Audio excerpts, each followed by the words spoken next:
Depuis le début de cette année, le CRAW, le Centre Wallon de Recherche Agronomique, basé essentiellement à Gembloux, évolue dans une nouvelle structure.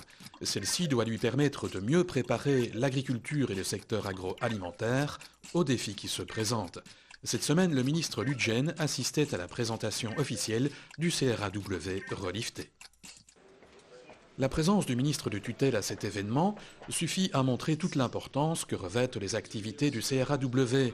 Cette institution aura bientôt 140 ans et son impact sur l'agriculture et les secteurs dérivés n'a sans doute jamais été aussi profond.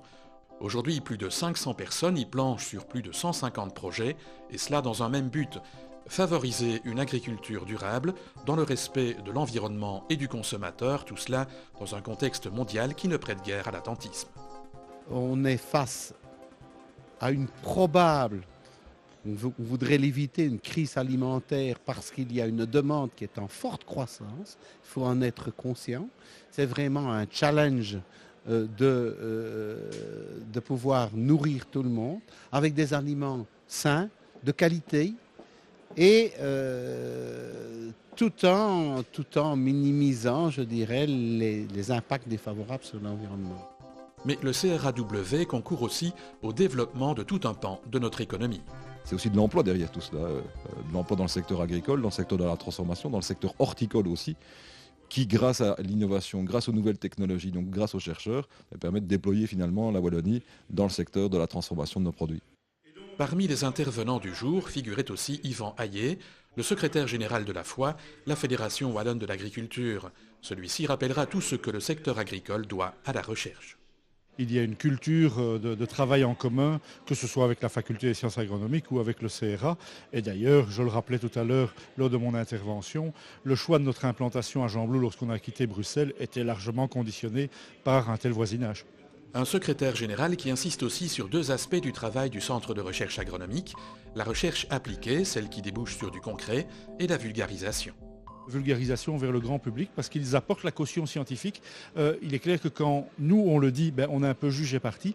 Quand les scientifiques le disent, ça apporte un plus.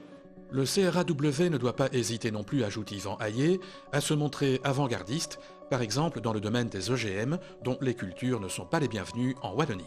Il est clair que nous sommes favorables au développement des nouvelles technologies lorsqu'elles contribuent au progrès de l'humanité et qu'elles n'asservissent pas le monde paysan. Il ne faut pas laisser d'autres bassins de production agricole mondiaux prendre une avance démesurée à l'égard de l'Europe sur ces sujets-là.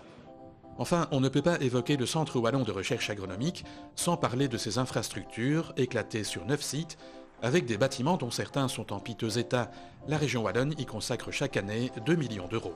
Le problème, c'est qu'à une époque, au moment du transfert, cet aspect n'avait été pas négocié du tout ou peu abordé par nos instances politiques. Mais il y a une réelle prise de conscience et on sent un soutien de la part des autorités régionales dans ce domaine.